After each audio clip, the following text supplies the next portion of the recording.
Charles had always believed his marriage to Camilla was built on What on honesty earth has and happened trust. here? After decades of public scrutiny, royal protocol, and the challenges that came with their unique position, they had finally found peace together. Their country estate in Gloucestershire had become their sanctuary, a place where they could be themselves away from the cameras and constant attention. The morning started like any other Tuesday. Charles was in his study reviewing correspondence when he noticed Camilla seemed unusually distracted during breakfast. She kept glancing toward the east wing of their home, a section they rarely used except for storage. When he asked if everything was all right, she quickly changed the subject to their upcoming charity event. "Darling, we should discuss the seating arrangements for the fundraiser," Camilla said, her voice carrying a slight tremor that Charles had never heard before. Charles studied his wife's face carefully. They had been together long enough for him to recognize when something was troubling her. The way she avoided his eyes, the nervous fidgeting with her wedding ring, and the forced brightness in her voice all suggested she was hiding something. "Of course, but first, is there something you wanted to tell me? You seem rather preoccupied this morning," Charles replied gently. Camilla's face flushed slightly. "Nothing at all. Just thinking about all the preparations we need to make. You know how these events can be overwhelming." Charles nodded, though he wasn't entirely convinced. In all their years together, Camilla had never been one to worry excessively about social events. She handled royal duties with grace and confidence that he deeply admired. This nervous energy was completely out of character for her. As the day progressed, Charles noticed more unusual behavior from his wife. During their traditional afternoon walk through their gardens, Camilla kept steering them away from the path that led near the east wing. When their head gardener mentioned needing to check on some maintenance work in that area, Camilla quickly interrupted, saying it could wait until next week. Charles found himself growing increasingly curious about what might be causing his wife's strange behavior. He had always respected her privacy and independence, but this level of secrecy was beginning to concern him. They had promised each other complete honesty when they married, especially after all the challenges they had faced to be together. That evening, as they sat in their private sitting room, Charles decided to address the situation directly. "Camilla, my dear, I can't help but notice you've been rather anxious today. Is there something you need to tell me?" Camilla looked up from her book, her eyes wide with what appeared to be genuine surprise. "Anxious? Whatever do you mean? You've been avoiding the East Wing all day, you seemed nervous at breakfast, and you're not acting like yourself. I'm worried about you." For a moment, Charles thought she might confess whatever was troubling her. Her lips parted as if she were about to speak, but then she shook her head and smiled that familiar smile he had fallen in love with years ago. "You're imagining things, darling. I'm perfectly fine. Perhaps you're the one who's been working too hard lately." Charles wanted to press the issue, but he also didn't want to seem like he was interrogating his wife. He decided to let the matter rest for the evening, though his concern continued to grow. The next morning brought an unexpected opportunity for Charles to investigate his suspicions. Camilla received an urgent call from one of her charity organizations, requiring her to travel to London for an emergency board meeting. She seemed reluctant to leave, which only added to Charles's growing unease. "Perhaps I should postpone this meeting," Camilla suggested as she prepared to leave. "I could send someone else in my place." "Nonsense," Charles replied. "Your work is important. I'll be perfectly fine here for a few hours." Camilla hesitated at the door, looking back at the house with an expression Charles couldn't quite interpret. "Promise me you won't go wandering around the house while I'm gone. You know how old houses can be dangerous when you're exploring alone." The request struck Charles as odd. They had lived in this house for several years, and he was thoroughly familiar with every room and corridor. Why would she suddenly be concerned about his safety in his own home? "Of course, darling. I'll probably just spend the time in my study working on correspondence." After Camilla left, Charles tried to focus on his work, but her strange warning kept echoing in his mind. The more he thought about it, the more convinced he became that something was definitely wrong. His wife was hiding something from him, and it seemed to be located somewhere in the east wing of their home. Charles had always prided himself on being a man of his word, but as the morning wore on, his curiosity became overwhelming. He found himself pacing his study, glancing repeatedly toward the direction of the east wing. Whatever Camilla was hiding, it was clearly important enough for her to act completely out of character. Finally, Charles made a decision that would change everything. He walked to his desk and pulled out a set of keys that unlocked every room in their home. If his wife was keeping secrets from him in his own house, he had a right to know what they were. The East Wing felt different as Charles approached it. The atmosphere seemed heavier somehow, He noticed that the usual housekeeping staff had not been maintaining this area as thoroughly as the rest of the home. Dust particles danced in the afternoon sunlight that streamed through the tall windows, and there was a musty smell in the air that suggested rooms that had been closed up for too long. Charles began systematically checking each room. Most contained exactly what he expected: old furniture covered in white sheets, boxes of documents from previous decades, and various items that had been retired from regular use. Nothing seemed out of the ordinary until he reached the end of the corridor. The last room on the left had a door that looked different from the others. While the other doors in the east wing were made of the same dark wood as the rest of the house, this door appeared to have been replaced more recently. The wood was lighter, and the lock mechanism looked modern compared to the antique hardware found throughout the rest of their home. Charles tried his master key, but it didn't work. This was the first door in their entire house that his key couldn't open. The realization sent a chill down his spine. Why would Camilla have a room in their home that he couldn't access? What could possibly be so important or sensitive that she needed to keep it completely hidden from him? He examined the door more carefully and noticed something else unusual. There were faint scuff marks on the floor in front of the door, suggesting it was opened and closed regularly. This wasn't a forgotten storage room. Someone was actively using this space. Charles stood in the corridor for several minutes, wrestling with his conscience. Part of him felt that he should respect his wife's privacy and wait for her to tell him about the room in her own time. But another part of him, the part that had learned to be cautious after years of navigating complex political and personal relationships, couldn't ignore the obvious signs that something significant was being hidden from him. The sound of a car in the driveway interrupted his thoughts. Camilla was returning earlier than expected. Charles quickly made his way back to his study, his mind racing with questions and concerns. Whatever was behind that locked door, he was now more determined than ever to find out. When Camilla entered his study, Charles studied her face carefully. She seemed relieved to find him exactly where he said he would be, which only confirmed his suspicions that she had been worried about him discovering something. "How was your meeting?" Charles asked, keeping his voice casual. "Productive, but exhausting. I'm glad to be home." Camilla crossed to his chair and kissed the top of his head. "You've been working hard, I see." "Good." Charles noticed that her relief seemed genuine, but there was still an underlying tension in her demeanor. Whatever secret she was keeping was clearly weighing heavily on her mind. That evening, Charles found it difficult to concentrate on anything other than the mysterious locked room. During dinner, he watched Camilla carefully, looking for any clues about what she might be hiding. She seemed more relaxed now that she was convinced he hadn't discovered anything, but Charles could see the stressed lines around her eyes that suggested whatever she was dealing with was taking a significant emotional toll. As they prepared for bed, Charles made a decision. He would find a way into that room, with or without Camilla's permission.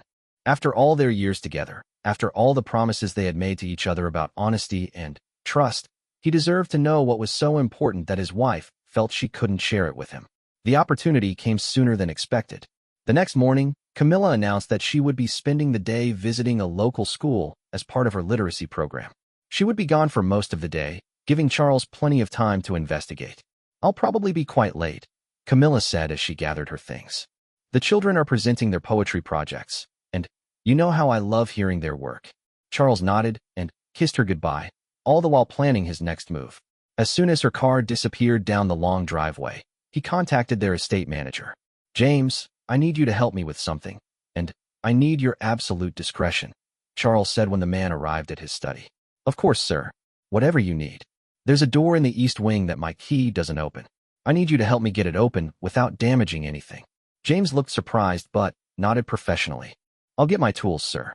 As they walked toward the east wing together, Charles felt a mixture of anticipation and dread.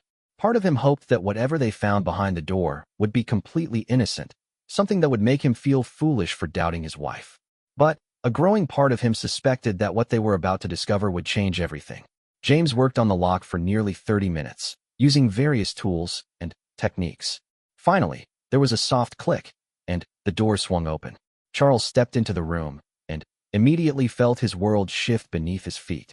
This wasn't just a storage room or a private office. This was something else entirely, something that would force him to question everything he thought he knew about the woman he had married and the life they had built together. The room was clearly being used regularly, and it was filled with things that made no sense in the context of their life together. Charles moved deeper into the space, his shock growing with each step as he began to understand the true magnitude of what Camilla had been hiding from him. James remained in the doorway, his face reflecting the same confusion and concern that Charles was feeling.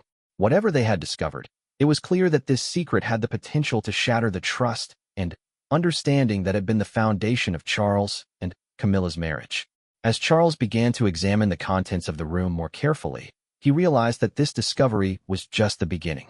Whatever his wife had been hiding, it was far more complex and potentially devastating than he could have ever imagined. The afternoon sunlight streaming through the room's windows seemed to mock the darkness of what Charles was uncovering. Each item he discovered, each piece of evidence he found, painted a picture of deception that cut deeper than anything he had ever experienced. Charles knew that when Camilla returned home that evening, they would need to have a conversation that would either save their marriage or destroy it completely.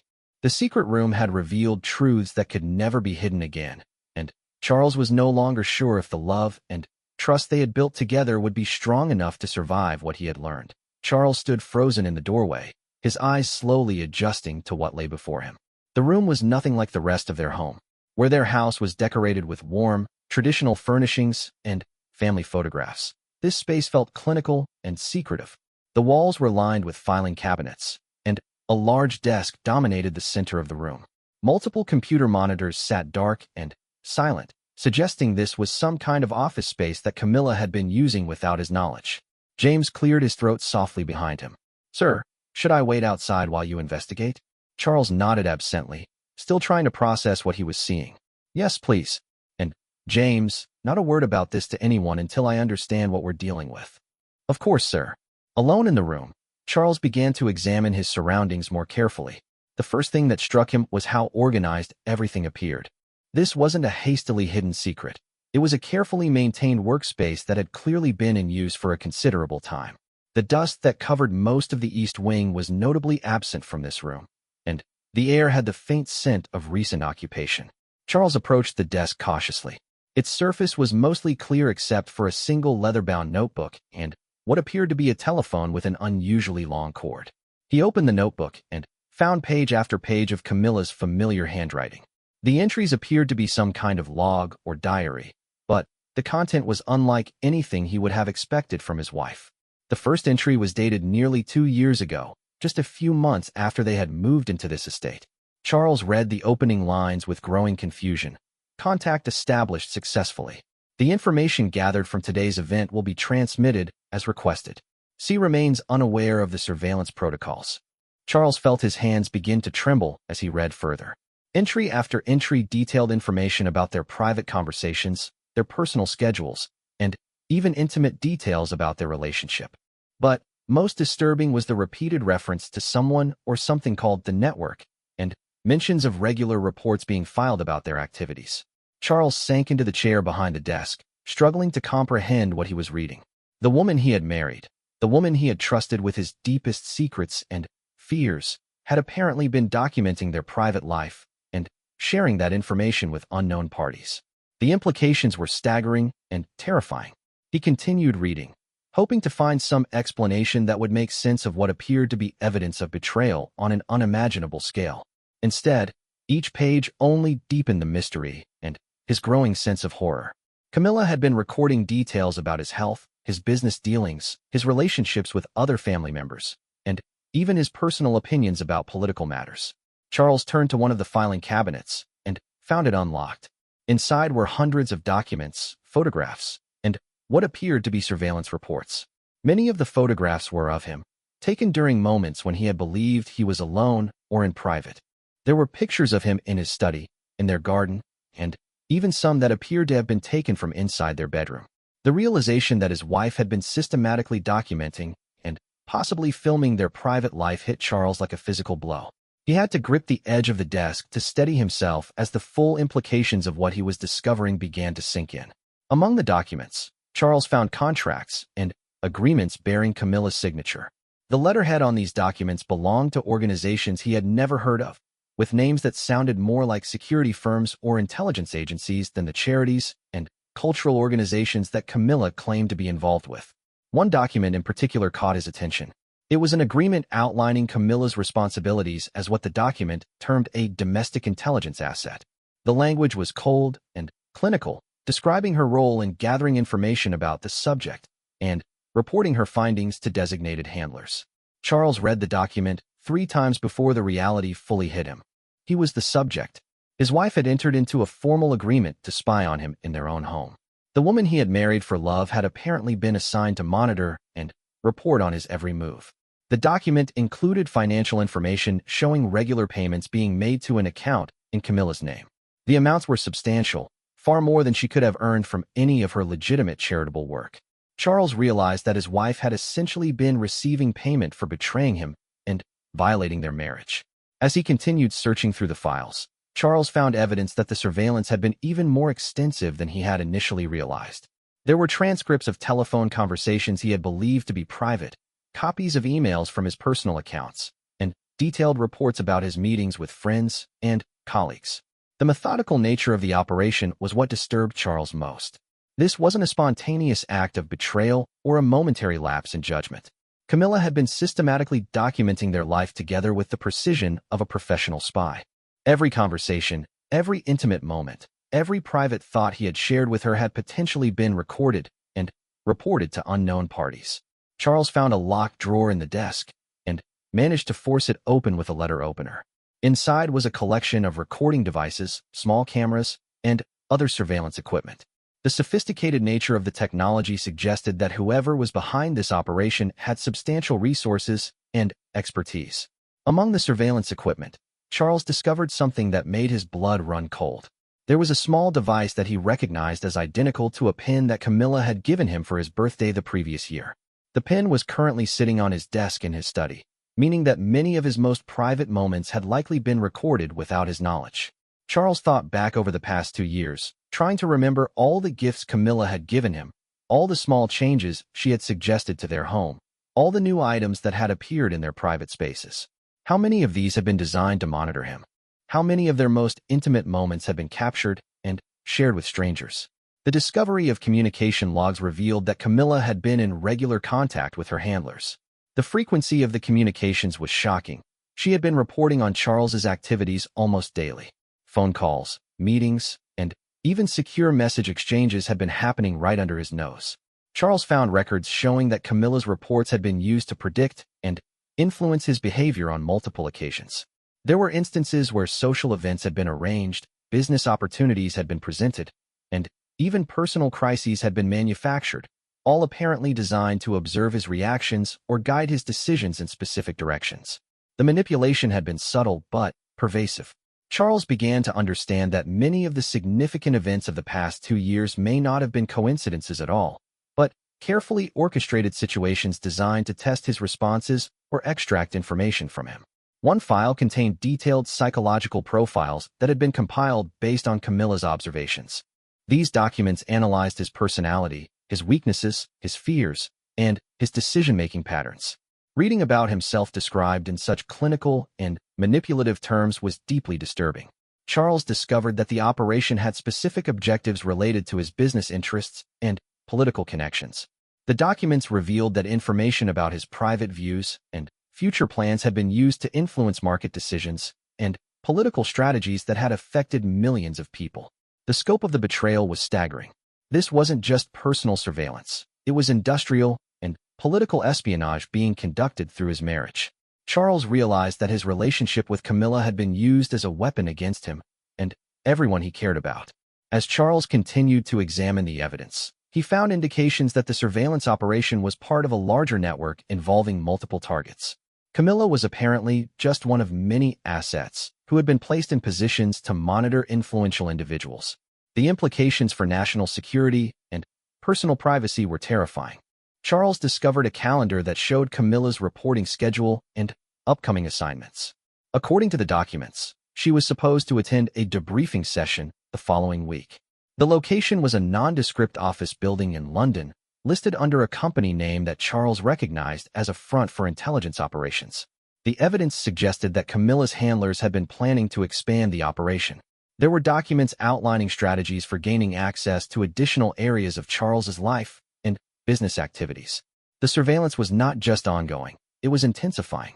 Charles found evidence that some of the information Camilla had gathered had already been used against him. Business deals had fallen through, political alliances had shifted, and personal relationships had been damaged, all apparently as a result of intelligence that had originated from his own home. The personal cost of the betrayal was devastating, but Charles was beginning to understand that the implications extended far beyond his marriage.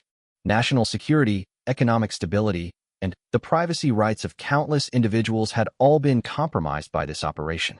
As the afternoon wore on, Charles continued to uncover new layers of deception.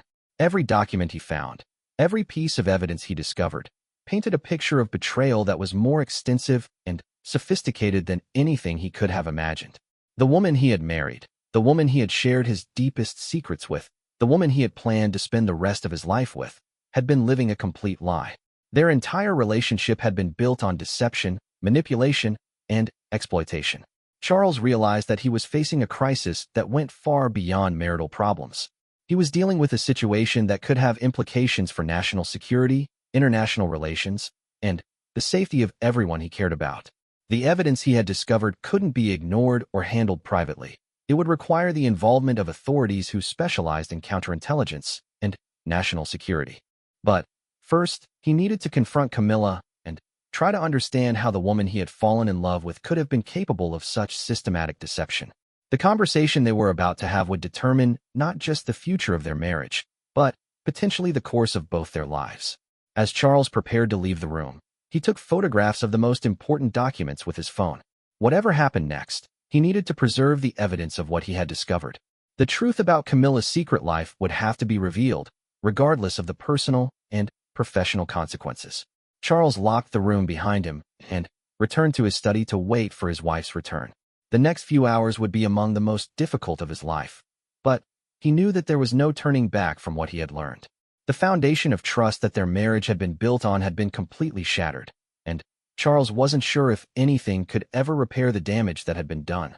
Charles spent the remaining hours before Camilla's return pacing his study, trying to process the magnitude of what he had discovered. Every photograph on his desk, every book on his shelves, every comfortable chair in his private sanctuary now felt contaminated by the knowledge that his most intimate space had been under constant surveillance. The pen Camilla had given him for his birthday sat innocently on his desk, but now Charles understood it was likely recording his every word and movement. He found himself questioning every memory from the past 2 years. Had any of their conversations been genuine? Were her expressions of love calculated performances? Had their intimate moments together been nothing more than intelligence-gathering opportunities for her? The thought made him physically ill. Charles tried to remember the early days of their relationship, searching for signs he might have missed. Looking back with this new knowledge, he could identify moments that now seemed suspicious. Camilla's unusual interest in his business affairs, her knack for steering conversations towards sensitive topics, her mysterious phone calls that she claimed were related to charity work. How had he been so blind? The sound of gravel crunching in the driveway announced Camilla's return. Charles quickly composed himself, knowing that the confrontation ahead would require all his emotional strength. He couldn't let his anger and hurt cloud his judgment. He needed answers, and, more importantly, he needed to understand the full scope of the operation against him. Camilla entered the house with her usual cheerful energy, calling out to him as she always did. "Charles, darling, I'm home. The children were absolutely wonderful today. You should have seen their poetry presentations." Charles listened to her voice, analyzing it in a way he never had before. Was the warmth genuine, or was it another carefully crafted performance? He realized that he might never again be able to trust his own perceptions when it came to his wife.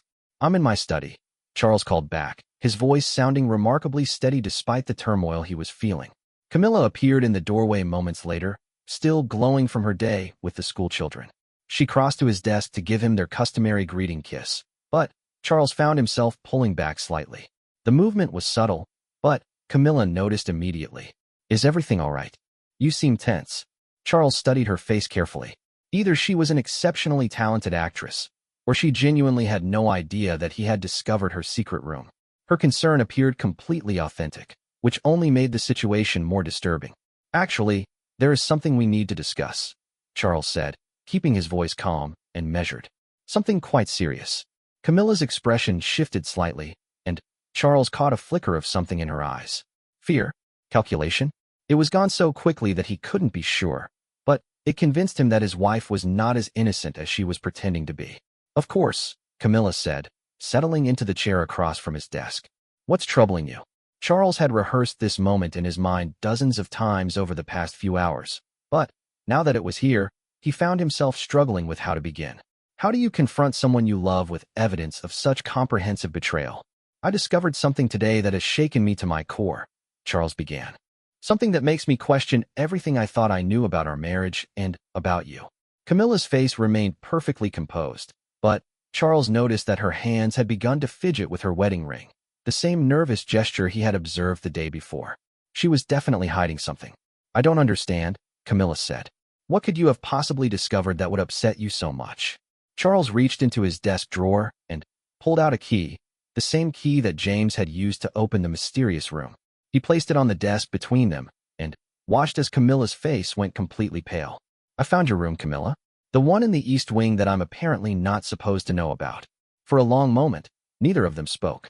Charles watched as various emotions played across his wife's face. The mask of innocent confusion fell away, replaced by what looked like resignation and fear. Charles, I can explain, Camilla said finally, her voice barely above a whisper. I'm listening, Charles replied, though he wasn't sure any explanation could possibly justify what he had discovered. Camilla stood and walked to the window, her back to him. When she spoke, her voice was different, lacking the warmth and spontaneity he had always associated with her. It wasn't supposed to be like this, she began. When I first met you, it was an assignment. I was told to get close to you, to gain your trust, to gather information about your activities and connections. Charles felt his heart break as she confirmed his worst fears. Who gave you this assignment? People in the intelligence community. I can't tell you exactly who because I don't even know myself. Everything was compartmentalized, anonymous contacts, coded communications. I was told it was a matter of national security. National security? Charles's voice rose despite his efforts to remain calm. How could my private life possibly be a matter of national security? Camilla turned to face him, and Charles was shocked to see tears in her eyes. Your business connections, your political influence, your access to sensitive information.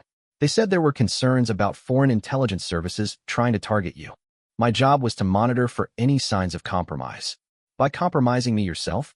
Charles stood, his anger finally beginning to show. By violating every aspect of our relationship. I know how it sounds, Camilla said desperately. But you have to understand, I never meant for it to go as far as it did. The assignment was supposed to be temporary, just a few months of casual surveillance. But then what? Then, I fell in love with you, Camilla whispered. Everything changed after that. I tried to end the operation, but they wouldn't let me. They had invested too much, learned too much. They said if I stopped cooperating, they would destroy both of us.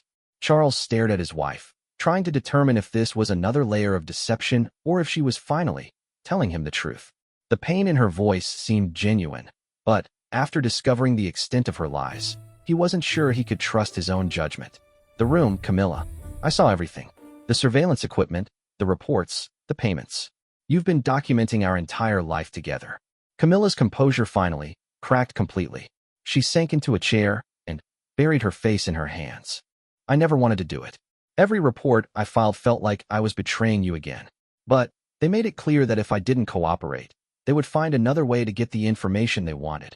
And it might not be as gentle as my approach. Gentle? Charles's voice was incredulous.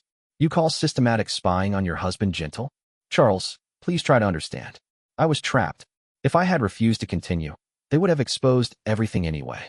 At least this way, I could try to protect you by controlling what information they received. Charles walked around the desk to face his wife directly. What kind of information? What have you told them about me? Camilla looked up at him with red-rimmed eyes. Business dealings, political opinions, your views on various international situations. They were particularly interested in your relationships with certain foreign business partners and your thoughts on economic policies. And our personal life? Our intimate moments. Never, Camilla said firmly. I drew lines that I refused to cross. The surveillance in our bedroom was something they requested, but I never installed it. Some aspects of our relationship I kept completely private. Charles wanted to believe her, but the evidence he had seen suggested otherwise. I found recording equipment in that room, Camilla, and photographs that could only have been taken from inside our private spaces. Camilla's face crumpled. The photographs were from early in our relationship, before I... She stopped herself. Before you what? Before I realized that I loved you more than I feared them, she finished quietly. Charles sat back down, feeling emotionally exhausted. Who are they, Camilla? Who has been pulling the strings in our marriage? I honestly don't know the full extent of it. My contact was a man who called himself Richardson. He claimed to work for a government agency, but I was never given any official identification or verification. All communications were through secure channels, dead drops, and brief meetings in public places. Richardson, Charles repeated. What did he look like? Middle-aged, average height, the kind of person who blends into a crowd. Very professional, very cold. He made it clear from the beginning that this operation had the highest level of authorization and that any attempt to reveal it or interfere with it would be considered an act of treason. Charles considered this information. The name Richardson meant nothing to him, but the description could fit hundreds of men in the intelligence community. What exactly did they want from me? Initially, they claimed to be protecting you from foreign intelligence services. They said there were indications that several hostile nations were trying to recruit assets in your circle. My job was to watch for any signs of unusual contact or suspicious behavior. But that changed. Camilla nodded miserably. After a few months, the requests became more specific. They wanted details about your business plans, your investment strategies, your private opinions about government policies. It became clear that they weren't just protecting you. They were using you. Charles felt a chill as he realized the implications. My business decisions, my political connections, how many people have been affected by information you provided? I don't know, Camilla whispered. They never told me how the information was used. I tried not to think about it. Charles stood and walked to his safe, retrieving a folder of documents. 3 major business deals fell through in the past year under suspicious circumstances. A political alliance I was working on collapsed when confidential information was leaked. Now I understand why. Charles, I'm so sorry. I never wanted any of this to happen. Sorry isn't enough, Camilla. Charles's voice was hard. You've potentially damaged the lives and livelihoods of hundreds of people. You've compromised national and international relationships. You've violated the most fundamental trust between husband and wife. I know, Camilla said, tears streaming down her face. I know there's no excuse for what I've done, but please believe me when I tell you that I love you. Whatever I was in the beginning, whatever my original motives were, my feelings for you became real. Charles looked at his wife, trying to see past the lies and deception to find some core of truth he could hold on to. How do I know that anything about you is real? How do I know that even this conversation isn't part of some larger plan? Because I'm telling you the truth now, Camilla said desperately. Because I'm willing to face whatever consequences come from exposing this operation. Because I choose you over them. Charles considered her words carefully. What exactly are you proposing? I'll help you expose the entire operation. I'll provide evidence, testify, whatever it takes. I know it won't undo the damage that's been done, but maybe we can prevent them from doing this to anyone else. And what about us? What about our marriage? Camilla was quiet for a long moment. I understand if you can never forgive me. I understand if you can never trust me again. But, Charles, everything good between us was real. My love for you is real. Charles felt torn between his anger and his love for the woman he had married. Despite everything he had learned, despite the magnitude of the betrayal, he couldn't simply turn off his feelings for her. But he also couldn't ignore the fact that their entire relationship had been built on a lie. I need time to think, Charles said finally. And I need to contact some people who can help us deal with this situation properly. This isn't just about our marriage anymore. It's about national security. Camilla nodded. I understand. What do you want me to do? For now, nothing. Don't contact Richardson or anyone else connected to this operation. Don't file any reports or attend any meetings. Can you do that? Yes, Camilla said immediately. Charles, whatever happens next, I want you to know that loving you was the first real thing I had felt in years. That part of our relationship was never a lie. Charles looked at his wife, seeing both the woman he had fallen in love with and the trained operative who had been systematically betraying him. The complexity of his emotions was overwhelming, but he knew that personal feelings would have to take a back seat to the larger issues at hand. We'll figure this out, Charles said quietly. But, Camilla, our marriage as it was is over. Whether we can build something new from what's left remains to be seen. As they sat in the gathering darkness of his study, both of them understood that their lives had changed forever. The confrontation had answered some questions, but raised many more. Charles knew that the hardest part was still ahead of them. as they worked to untangle the web of deception that had shaped their relationship and threatened their future. The following morning brought a somber atmosphere to the estate that Charles had never experienced before. He had barely slept, spending most of the night reviewing the evidence from Camilla's secret room and trying to plan their next steps. Camilla had retreated to one of the guest bedrooms, understanding without being told that their shared bedroom was no longer appropriate given the circumstances. Charles had made several secure phone calls during the early hours, reaching out to contacts in the intelligence community whom he trusted. The responses had been troubling. When he described the operation against him, there was a consistent pattern of surprise and concern that suggested this surveillance had not been authorized by any legitimate government agency. At breakfast, Charles and Camilla sat across from each other at their kitchen table, but the comfortable intimacy they had always shared was gone. Every interaction now carried the weight of betrayal and uncertainty. Charles found himself analyzing every word Camilla spoke, every gesture she made, wondering what was genuine and what might be calculated. "I've been thinking about what you said yesterday," Charles began, setting down his coffee cup, "about not knowing who was really behind the operation." Camilla looked up from her untouched breakfast. "What about it? My contacts in the intelligence services have never heard of anyone named Richardson. More importantly, they're telling me that no legitimate agency would run an operation like this without proper oversight and documentation." Camilla's face went pale. "What are you saying?"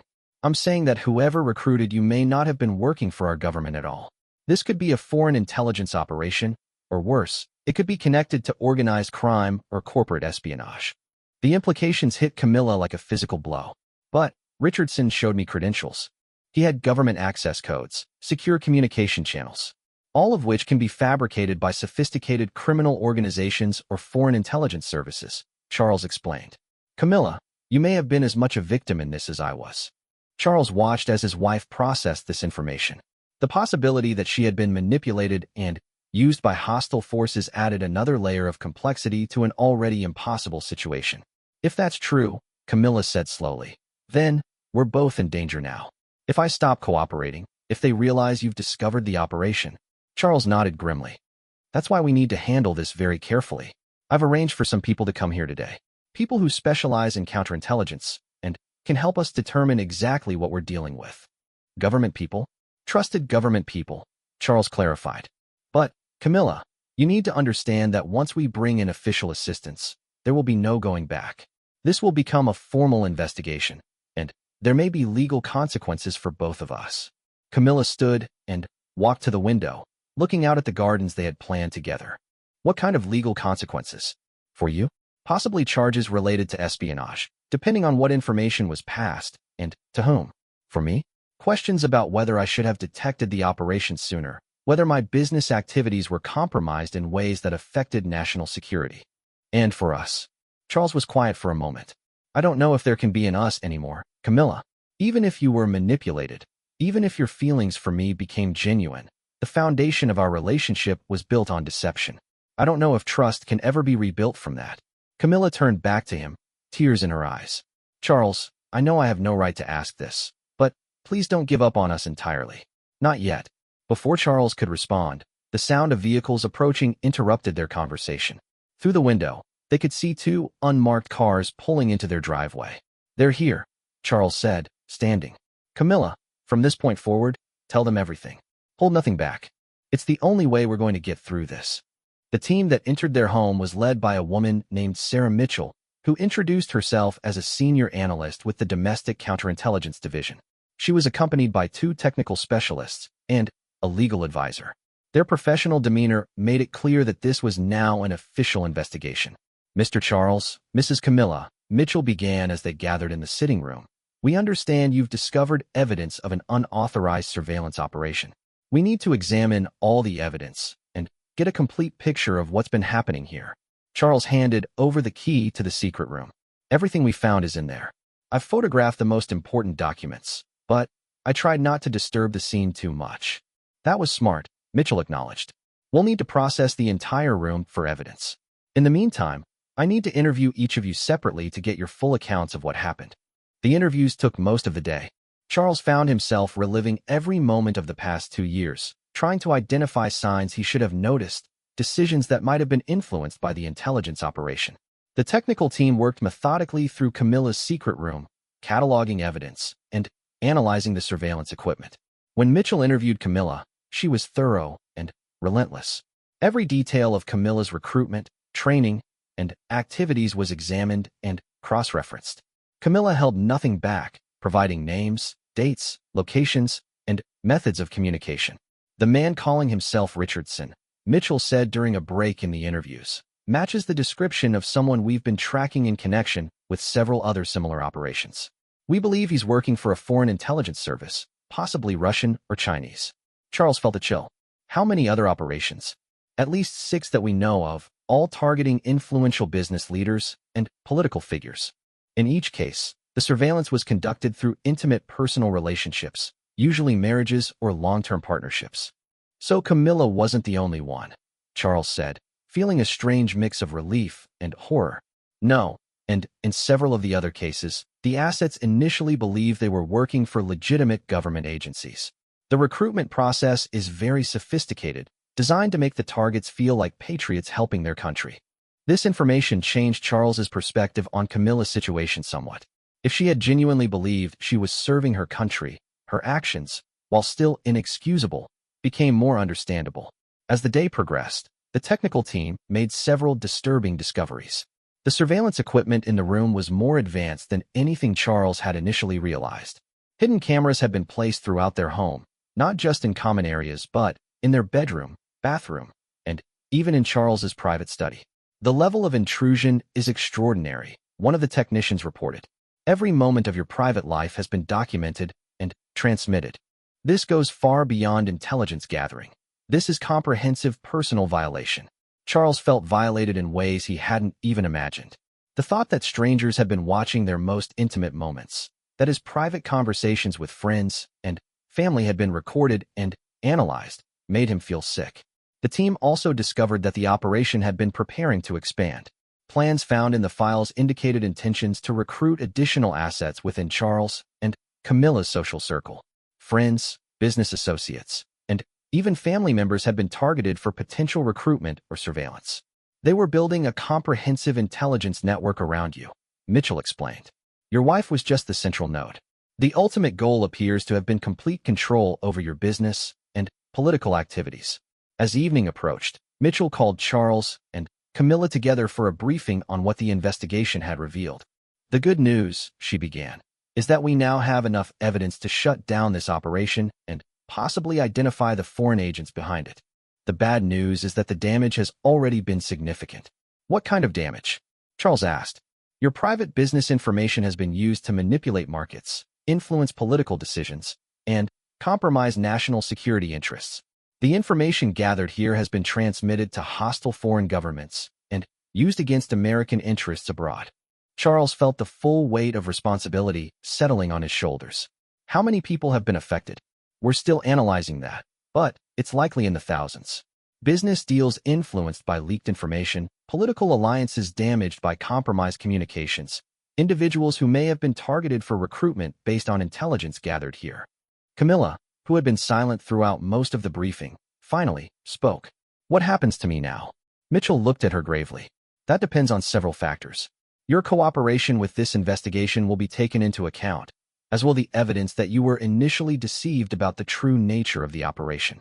However, you did continue to participate even after you realized something was wrong. Will I go to prison? That's not my decision to make. But I will say that your willingness to help us shut down this network and identify other assets will be significant factors in whatever legal proceedings follow.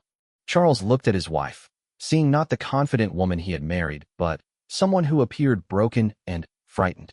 Despite his anger and hurt, he felt a pang of sympathy for her situation. What about protective custody? Charles asked.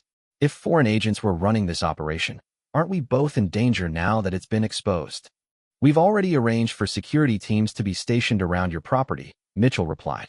And, yes, we strongly recommend that you both remain under protective custody until we can determine the full scope of the threat. As the team prepared to leave for the evening, taking boxes of evidence with them, Charles and Camilla were left alone in their home that no longer felt like a sanctuary. The familiar rooms now seemed hostile, contaminated by the knowledge of how thoroughly they had been violated. I know you may never forgive me, Camilla said as they stood in their sitting room.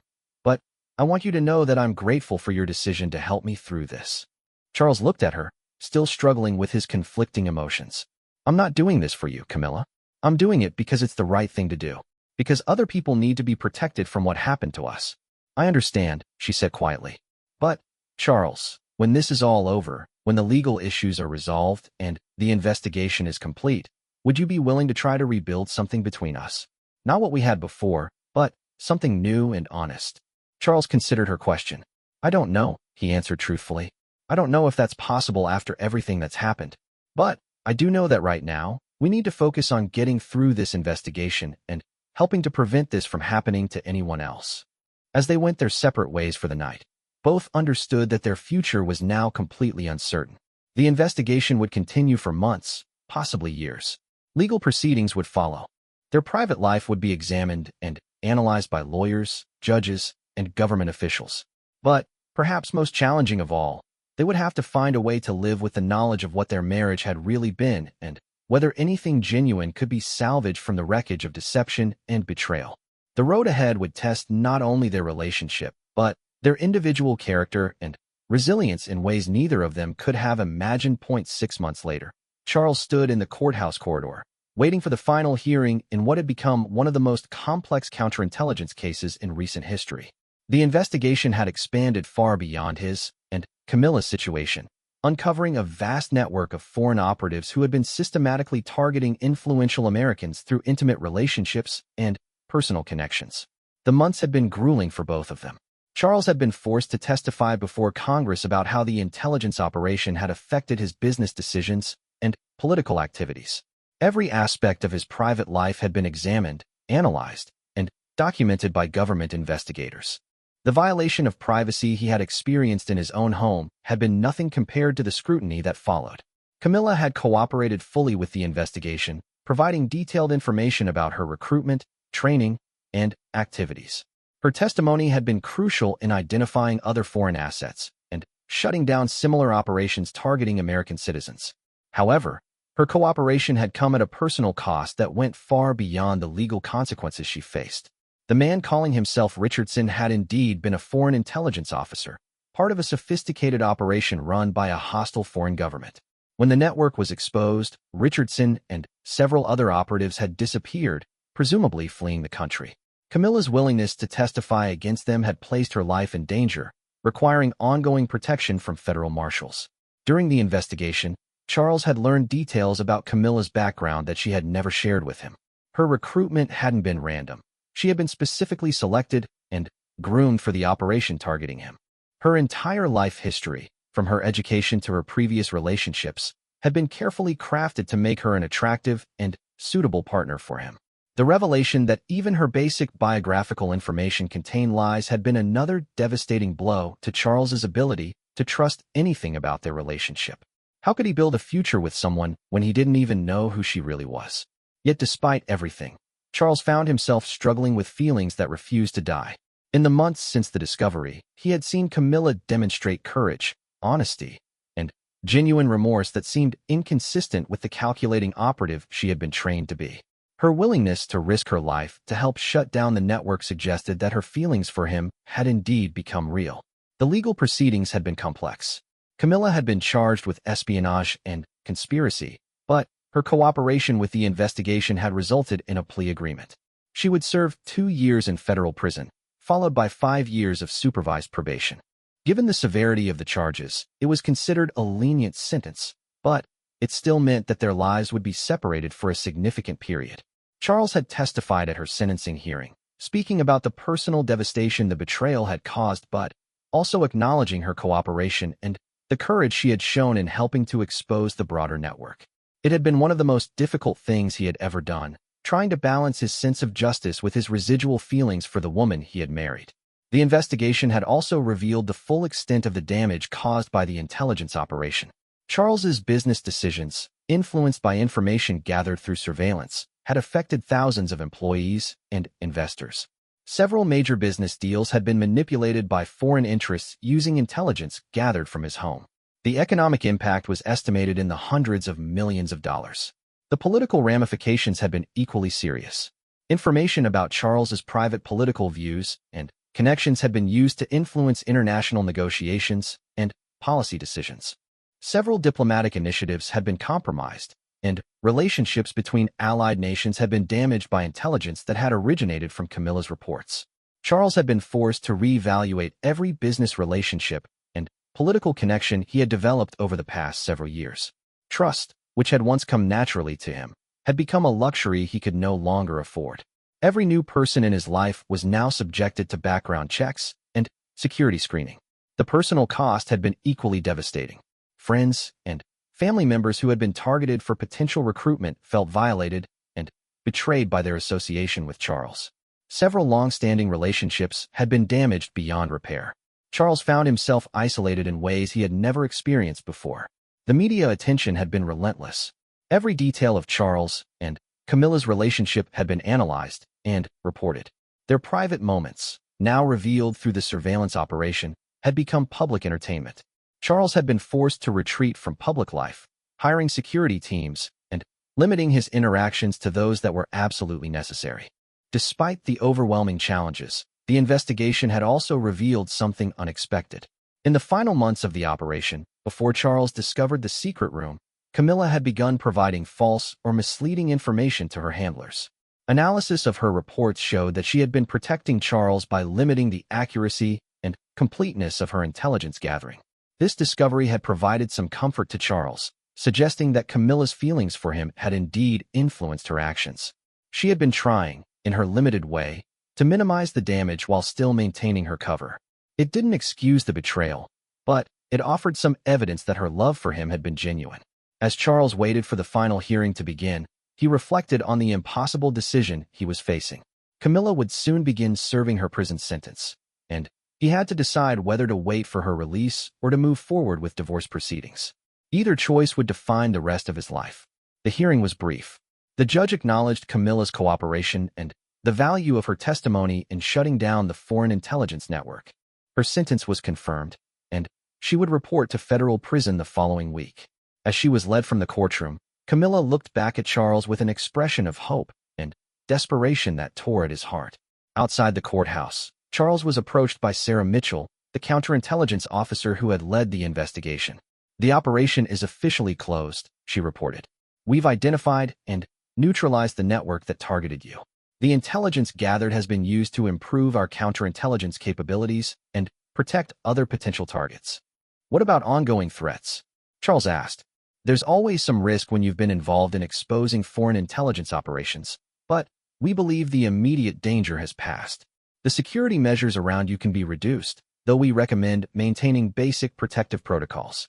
Charles nodded, understanding that his life would never return to normal. "And the other victims? The people targeted by similar operations?" "Most have been identified and warned. The network was more extensive than we initially realized, but your wife's testimony was crucial in mapping out the full scope of their activities. Her cooperation likely saved other potential victims from experiencing what you went through." This information provided Charles with some small comfort. If Camilla's betrayal had ultimately helped protect others from similar violations, perhaps some good could come from their tragedy. As Charles drove home to his estate, he found himself making a decision that surprised him. Instead of feeling relief that the investigation was over, he felt a profound emptiness. The house that had once been his sanctuary now felt like a monument to deception and violation. That evening, Charles walked through the rooms where he and Camilla had built their life together. The secret room in the East Wing had been sealed and renovated, but the memory of what he had discovered there would never fade. Every corner of the house held reminders of moments that had been genuine and moments that had been calculated performances. In his study, Charles sat at his desk and opened a letter that Camilla had given him before being taken into custody. He had been carrying it for weeks, unable to decide whether to read it or destroy it unopened. The letter was several pages long, written in Camilla's familiar handwriting. In it, she provided a detailed account of her recruitment and training, filling in gaps that the official investigation had not covered. She described the psychological techniques used to prepare her for the operation and the gradual way her handlers had expanded their demands for intelligence. Most importantly, she wrote about the moment she realized she was genuinely falling in love with Charles and the impossible position this had created for her. She had wanted to confess everything but had been warned that doing so would result in both their deaths. The handlers had made it clear that the operation was too valuable to be compromised by personal feelings. Camilla wrote about her attempts to protect Charles while still maintaining her cover, providing false information when possible and refusing to install certain surveillance equipment despite pressure from her handlers. She acknowledged that these efforts were insufficient to undo the damage that had been done, but she wanted Charles to know that she had tried to minimize the betrayal while finding a way out. The letter ended with a plea for understanding and forgiveness, but not a request for reconciliation. Camilla wrote that she understood if Charles could never trust her again, but she wanted him to know that every moment of love and happiness they had shared had been real for her, even if the circumstances surrounding their relationship had been false. After reading the letter, Charles sat in the darkness of his study for hours, wrestling with emotions he couldn't fully understand. The woman who had betrayed him had also tried to protect him. The love that had been founded on deception had become genuine for both of them. The relationship that had caused him so much pain had also brought him happiness he had never expected to find. Charles realized that he was facing a choice that would define not just his future, but his character. He could choose to be consumed by anger and betrayal, allowing the violation of his trust to poison the rest of his life. Or he could choose to try to find a way forward that acknowledged both the terrible wrong that had been done to him and the possibility of redemption and genuine love. 3 days later, Charles visited Camilla in federal prison. It was their first private conversation since her sentencing, and both of them were nervous about what it might reveal. "I didn't expect you to come," Camilla said as they sat across from each other in the prison visiting room. "Neither did I," Charles admitted. "But I needed to see you. I needed to understand whether there's any possibility of a future for us. Charles, I don't expect you to wait for me. I don't expect you to forgive me. What I did was unforgivable, regardless of my reasons or my feelings." Charles looked at his wife, seeing not the confident woman he had married or the broken victim of the investigation, but someone who was trying to rebuild herself with honesty and humility.